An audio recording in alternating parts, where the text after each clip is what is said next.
Next, we're going to install the center console, but the first thing you gotta do is prepare the area. What you should do, you don't have to if you can't locate the brackets, but what you should do is add in the brackets here, and let me pull this out of the way, and this bracket here. Now notice mine are bent. I'm about to fix those, so that's part of it. These are usually not included. In fact, I've never seen them included on a police interceptor already. These three brackets hold in the center console. Now this one will be included. I've always seen this one included because it's welded in. It's just, they use these on every single Explorer commercial and police. So this guy will be here. So if nothing else, you'll have this one. And then it can also screw, the console also screws in here. So you can have 2 screws in the front, 2 screws in the back. And you know, if you don't have these brackets, then it's not a huge deal, but it might be a little wobbly, but it won't be that bad. But you know, if you have them, I would highly recommend it that you put these in. So it's probably going to reduce the amount of squeaking and creaking it's going to make when driving around. And, you know, you'll have 0 wiggle if you can use these. So that's what you're going to want to do first. Second is if you're going to put any kind of power into your center console like I am, I'm going to have ambient lighting, cigarette lighters, USB chargers, stuff like that. You're going to want to run some power, and I would recommend ignition power.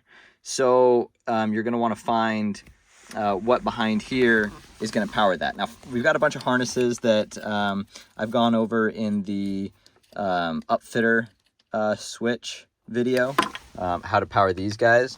And we located the 16-pin connector, which is this one. And we were also able to identify that these 2 wires on the side, this blue and red and gray and red, are always hot.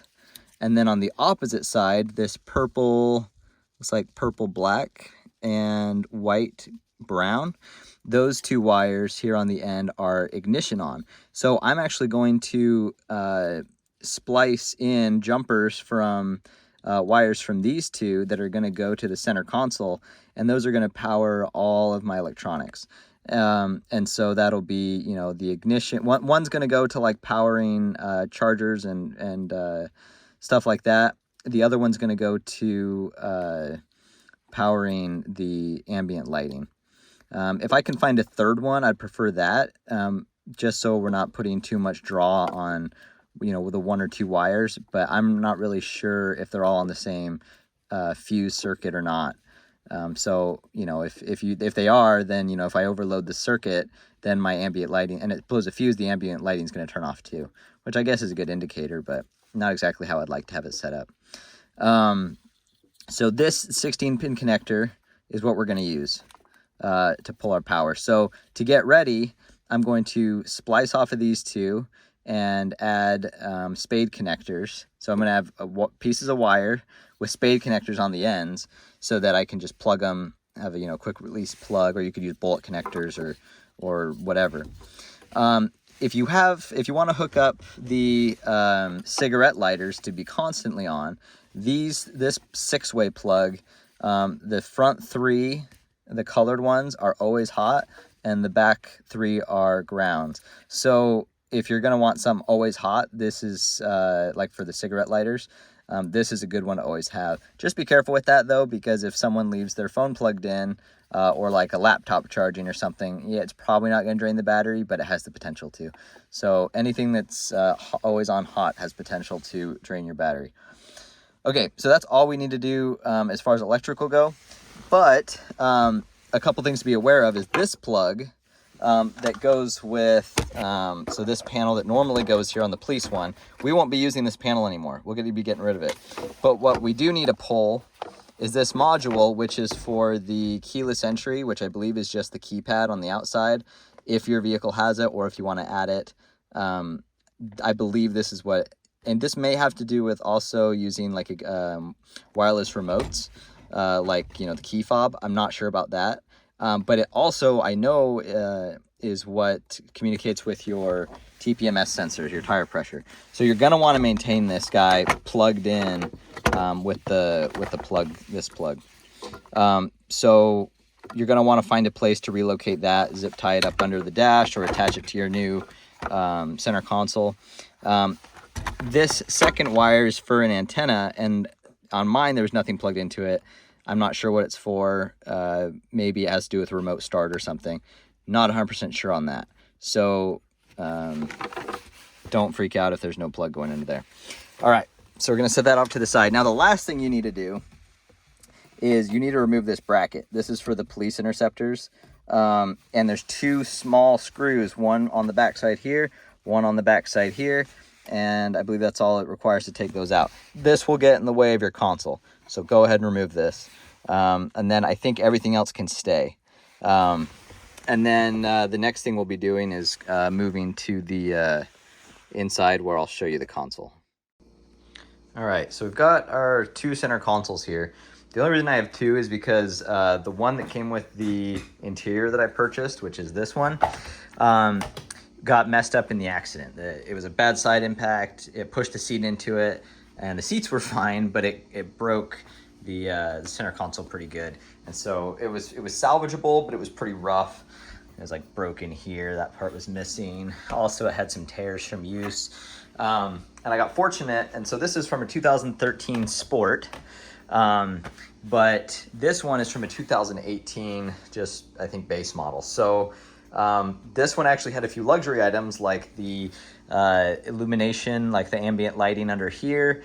It had a few little features built into it, which was nice.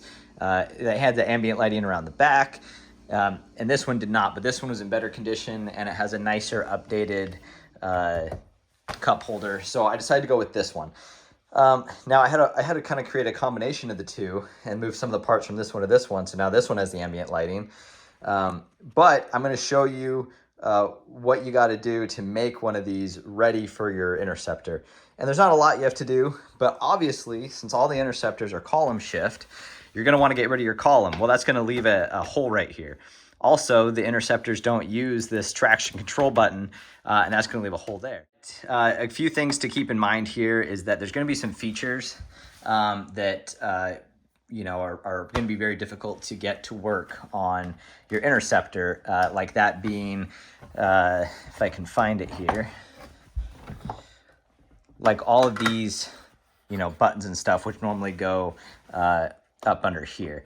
So, these aren't going to work. So you can get the USBs to work with your sync. Now mine doesn't even have sync, so none of this stuff's going to work unless I go get an aftermarket radio, and then I could use those as kind of satellite points. But I'm not going to do that, at least not right now. So I'm finished with this one, other than hooking up the wiring into the dash wiring. I'll do that off camera. So let me just walk you through what we did on this one. So obviously we removed the shifter. It's right here. And so these are held on with clips. Clips, and then one screw right here, which is currently out. And there's a panel that actually goes over here. That pops out. Then you undo this screw, and this whole panel pops off, okay? There's gonna be a bunch of wires hooked up to it. And there's gonna be this shifter. It's not gonna wanna come all the way out, because the shifter's gonna wanna stay. The knob is gonna wanna stay with the shifter. In order to get that off, there's two screws that are currently out, two Phillips screws. So you pull this up as high as you can, you take out those two screws, and then this whole thing will come off. You gotta unplug some wires. And then when you have access, so this is kind of like what it's gonna look like. You're gonna pull this up, undo those two screws, it'll come off. And then you've got your shifter under here. And your shifters just hold on with 4 8mm bolts, and then it just comes out. So super simple. I just put the screws back in case I ever need to mount anything in there. And then you're gonna have a few wires that you're probably gonna wanna keep, and you're gonna wanna wire these. So for example, here's for your cigarette lighter. That's when you lift up the hatch, you're gonna wanna put power to those. You're gonna wanna put power to any cigarette lighters out back that follow this harness. I kind of butchered this harness to take the lighting feature to put in this one. So this one's a bit of a mess. But you're gonna wanna track down all your cables. There's also this USB extension cable that comes all the way up here and comes out right there. You can utilize if you have sync or if you're gonna put an aftermarket radio in. So you're just gonna wanna kind of be intuitive about what's gonna be used and what's not. So on this one, that's ready to go. You'll notice, I guess the first thing is that once you take the shifter out, you're still going to be left with this. And, you know, there's really no way to like take this off because it's riveted on. It's got like plastic rivet. It's not even rivets, I don't think. It's just like melted on. And so unless you drill those out, which you definitely could do, this isn't coming off. So you could paint this, I guess. But what I opted to do is I just got some of this cheap vinyl, and I only got like 5 feet of it. And it's just a shrink vinyl. And I just cut it out. And it's my first time doing anything with vinyl, so it's not great. But this kind of carbon fiber design, which I'm not in love with. I think I'm actually going to try to find something that's closer to this silver. And then I'm going to do the same thing for the 2 pieces that go on the dash. And so they'll match. And I'll do those pieces as well. But for now, this is good. And let me show you, it does a pretty good job of hiding those letters. You can still see a slight indent in the right angle. But for the most part, like it's pretty much gone, right? And especially when it's kind of dim inside a vehicle, you're not gonna notice that. Definitely other people aren't gonna notice that. So now here's the pockets. Now I make these and I sell them online. I'm gonna have the link posted up to my website. These are just plastic pockets that go in where the shifter and where this traction control button went. And so to use this, you're gonna need to maintain your chrome trim because that's what makes it a nice pressure, clean fit. Now that's, you know, it's not that hard. You just flip it over. Like I'll show you on this one that still has it. You flip it over, there's these Torx, little Torx, and you gotta take them all out. And you actually have to take out the ones in the cup holder too. And then it comes out, you pull these little tabs and the boot, the leather boot comes out, and then you can put it all back together and screw it in, and then you've got your chrome ring in there. The reason you have to take this out is because this tab is sandwiched. I think this one too, these 2 tabs, I guess maybe 3 tabs, are sandwiched over this one. So that has to come out. The other thing you're gonna wanna take out, and that's in all of them, is there's a little clear plastic strip here with a little LED that goes into it, and that illuminates the parking stuff. And now if you left that in there, it's probably, if you wired up all the lighting, it's gonna shine through your vinyl, and you don't want to, you know, make that even more obvious. So you're gonna wanna take that out. And then, you know, just have the light dangling down or cut it off or whatever. Okay, so you're gonna wanna keep that chrome trim. And now these pockets I make, there are some other folks out there, I think, that design and make these, which is great. However, be careful about what product you go with because the most common filament people are 3D printing with, and it's also the cheapest filament, is PLA. There's also PETG. Even ABS is not a great option for these because they will warp in the sun. I mean, PLA is biodegradable, so over time it's going to start falling apart. It's not UV resistant. These are made out of carbon fiber reinforced polycarbonate. So this is the same stuff they make airplane windows out of. Super strong stuff. Definitely go, you know, with a higher quality, even if it costs a bit more, because you're not going to have to buy another one. I also guarantee these for life. So if you installed it, even if you broke it from being too rough with it, which hasn't happened, I've never had to fulfill a warranty on these, but I'm more than happy to if something happens, even if it's user error. So the only time I won't warranty is that if you start drilling holes in it and, you know, ruin the structural integrity. The other thing too is if you contact me and you're like, hey, I want a phone charger or I want a phone stand or something built into this, I'll make you a custom one based on your needs. I just charge a little extra for my labor, but then I'll just send it to you. And I've done quite a few of those. The other thing that I include, I'm gonna get it out of here, is I have a laser cutter that custom cuts a precision fit rubber mat that goes in these things. And to install these, it's super, super simple. Just press in, and you'll notice almost no wiggle. If you wanted, you could glue it in. Just put a little bead of glue right there and it would glue in. But really there's no need for it. There will be no rattle. This one's even tighter. And same thing, there's a little rubber mat in there that you can pop out to clean. Once again, better quality plastic. If you're gonna 3D print your own, awesome. I don't sell or share my files, but if you find a file online or if you wanna print it yourself, that's great. But just know that if you go with PLA or PETG, these aren't gonna hold up in the sun in a hot car.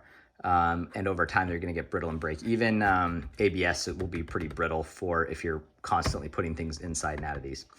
Okay, that's all I need to show about those. Now let's move to the back. And this is another thing that I offer some support for. Now, normally, there's temperature controls, right, for the rear. If you were going to include all this and try to swap it over, by all means, you're going to want to keep this and figure out the wiring. That sounds like a nightmare, and it doesn't seem that important to me. So I eliminated this. Now, I didn't want to have controls back here, and people in the back are going to be trying to push buttons and be like, hey, it doesn't work. So what I've done is I've designed a replacement bracket. And once again, this is 3D printed, the carbon fiber reinforced polycarbonate. And this just mounts right on the back, utilizing the same anchor points held on with these Torx. This is from the other console. So, and I've made them big enough that you can put these USB, I haven't secured these in yet, but these screw-in USB outlets. There's a lot of different designs you can get for these. I'll post a couple of the ones I recommend. But this is a pretty standard size. I can't remember off the top of my head the diameter, but they're pretty standard. And so you can throw a couple of these in and wire them in, and then the people in the back will have plenty of charging. This one has a built-in voltmeter, which isn't that important, but some of them instead have a USB-C plug, which is really nice. I think there's several other kinds of options that you can get for these. I can also make ones that are just blank, so there's nothing in them, or if, once again, I can make a custom design if you want something specific in here. This wouldn't be a good spot to have cup holders or anything sticking out. It just would be too brittle with a 3D printed product.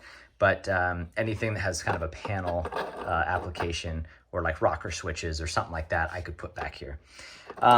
So there's also two of these designs. So this one comes from a 2013.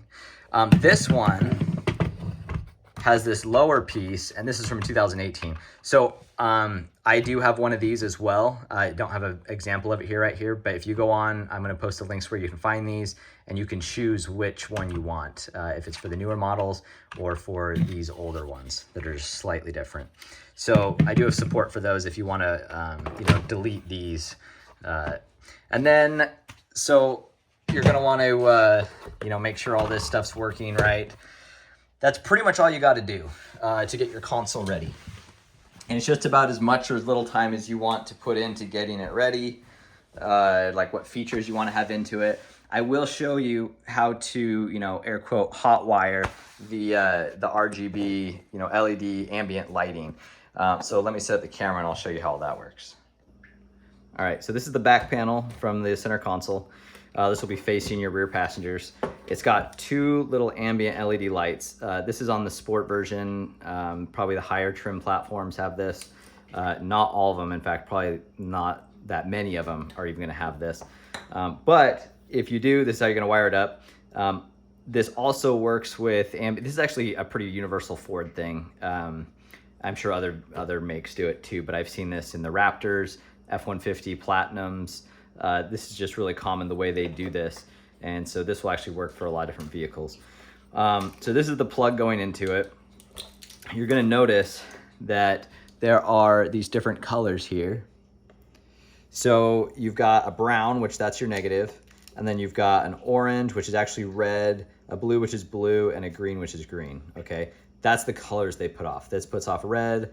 It's almost the primary colors, okay? So we're just missing the yellow. But the thing is, so even though there's three different colors, the reason why there's two of each wire is because there's two lights. A lot of times, like if you actually look at this harness that plugs into it, there's only the 4 wires, which is, you got your negative and then your green, blue, red, okay? So I'm gonna zoom this back out a little bit.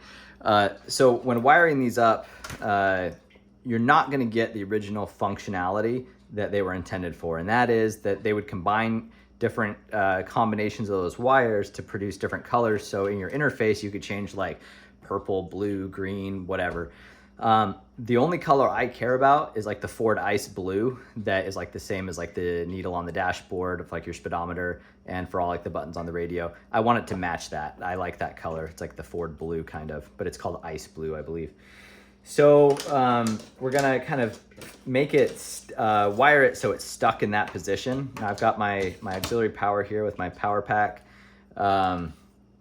We are going to strip these wires down, and I'm going to give you a demonstration, you know, because you could wire these to work in any, a little bit more, any color that is supported.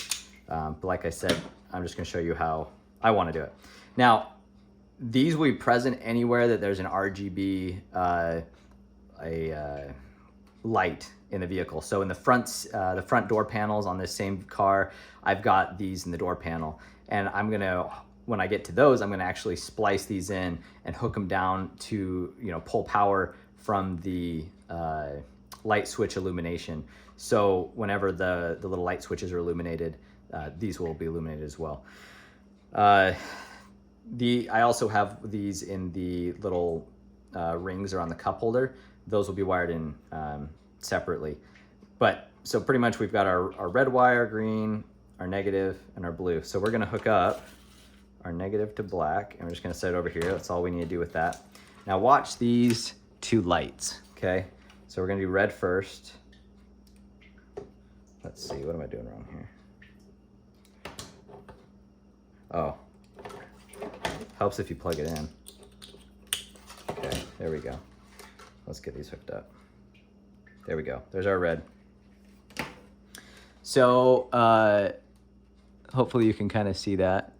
There's red. Now if you introduce another color like blue, I guess that would be purple. Yep.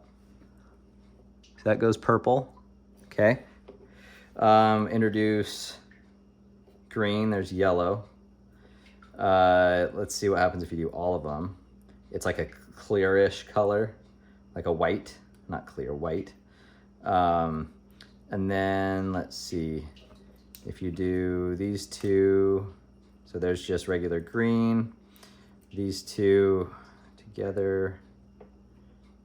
Okay, that's that ice blue that I want, is the green and the blue when they're together, you know? So there's green, so green, blue, and then ice blue. That's what we want right there. But you know, there's several different variations. I can't remember exactly how many. I mean, there's your yellow. I think I might have actually gone through them all already. Purple, yeah. I want to say there's more colors. I don't know how they control those, but maybe not. Yeah, okay, we already did those. All right, so all we're gonna do is, essentially when we're wiring this up, I'm gonna twist these two together, and I'm just gonna have these hooked on to whenever my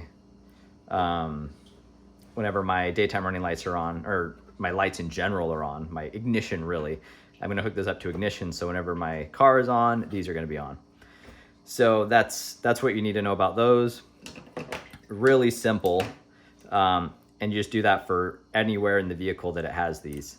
And like I said, this is pretty common on any of the fancy versions like the Platinum or Raptor for the F-150s, and then the sport packages for the Explorers, and I'm sure across the board. I know on like Titaniums for Fusions, and you know, they're all gonna be have the same kind of lighting, some of the Focuses as well. So that's all you need to know. All right, now we've got the console installed. So we've got it bolted in. There's 8 bolts total, 10 millimeter. One down here to the dash, one down here, one in the middle, one in the back. And there's, well, let's see, there's 8 total, you know, 4 on each side. And it's just, it's not that hard to do with the seats in. And so you just need a stubby 10 millimeter ratchet and get in there, or like a ratcheting wrench, and they're not that hard to get in. They're all going in straight sideways. And here's how it looks with the vinyl. I'm not in love with the vinyl. I'm gonna I have a new one ordered in that's hopefully going to be a closer match to this. And then I can just take the vinyl off of these ones. But I mean, it's not terrible. In the corners, it's not great. And I think I might have too much excess. It's keeping it from coming together. I'm not really sure. I'm gonna have to look into that. So this will be coming apart again soon and cleaning this up and trimming the edges. But overall, it's okay. And it's nice just not to have the lettering there. And you can see it's really, you know, you can kind of see the outline, but at most angles, you can't see it at all. Yeah, so the last thing we have to do is put the side panels on. And just so you know, the side panels, they go the full length like the old ones did. Well, the old ones came to here, so you can't use those anymore. There's unique panels that go on the whole sides of this. So if you are buying this on eBay or somewhere secondhand, make sure they include the big long side panels, or else this is going to look real ugly. All right, all installed. Got the side panels in. Fits really nice. A little tip for getting these side panels in, because you know, it's not that hard, but one thing that will make it easier is if you recline the seat all the way back, and then when you're putting it in, bend the front forward a little bit, because there's all these clips, these little green clips, and you just got to wiggle them between, you know, pull the seatbelt back and wiggle them down in there, get them lined up and push it in. I mean, it takes maybe 3 minutes per side, if that. So really straightforward.